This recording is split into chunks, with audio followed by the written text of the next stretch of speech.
Throughout history, popes have held significant spiritual authority and moral influence, but their wealth, both personal and institutional, has varied greatly depending on the times, the individual, and the needs of the Church.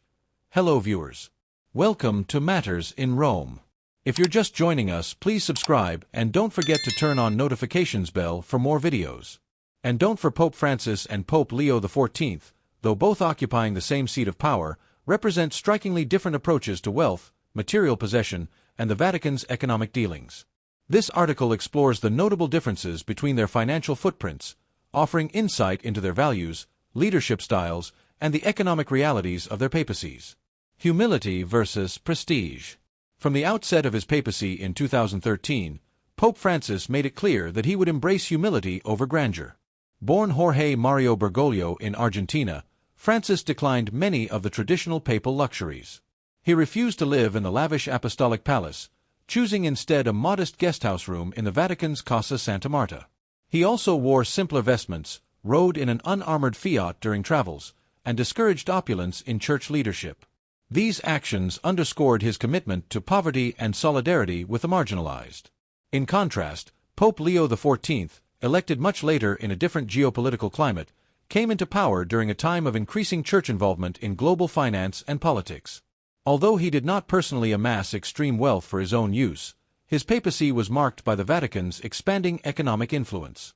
Leo XIV embraced a more traditional view of the papal office, supporting ornate liturgies, grand papal ceremonies, and maintaining the splendor of the Vatican's assets.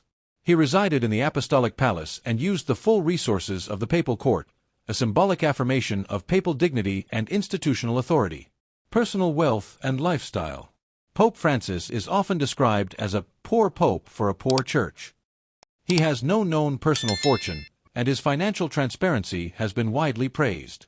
Before becoming pope, he lived in a small apartment, cooked his own meals, and used public transportation. Even as pope, his personal expenses are minimal. His example has inspired many church leaders to re-evaluate their own lifestyles and focus more on service than comfort. Pope Leo XIV, while not living lavishly in a personal sense, presided over a Vatican with a more aggressive financial portfolio. Under his leadership, the Vatican expanded its real estate holdings and restructured its investment strategies.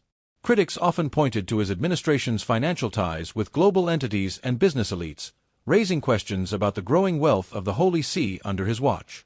Although Leo himself was not seen as greedy, his openness to wealth as a tool of influence marked a stark departure from Francis's asceticism. Vatican finances and public perception. Under Pope Francis, there were significant efforts to clean up the Vatican's financial systems.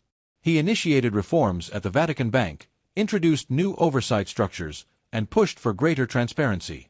These actions, however, were met with resistance from within the Curia, exposing long-standing corruption and internal power struggles. Despite his efforts, financial scandals occasionally rocked his papacy, though Francis was largely seen as a reformer fighting against entrenched interests. Pope Leo XIV, on the other hand, was more pragmatic about the Church's financial operations. He believed that wealth, when managed properly, could be a force for good, funding education, healthcare, and diplomatic missions. Under his leadership, the Vatican partnered with international financial firms and invested in technology, agriculture, and real estate. While this bolstered the Church's global economic footprint, it also attracted criticism from those who felt the Church was losing its spiritual focus. Legacy and impact. The legacies of both popes regarding wealth reflect their differing theological and pastoral priorities. Pope Francis will likely be remembered as a champion of the poor, an advocate for simplicity, and a critic of capitalism's excesses. His papacy resonated deeply with those seeking a more humble and socially conscious church. Pope Leo XIV, by contrast, may be remembered for strengthening the institutional and economic power of the Vatican. While not personally wealthy in the conventional sense, his papacy exemplified a return to a more commanding papal image, one that sought to balance spiritual leadership with global influence. That's it for this episode. Thanks for watching. Please don't forget to share your thoughts in the comments section below. Please like, share, and subscribe for more.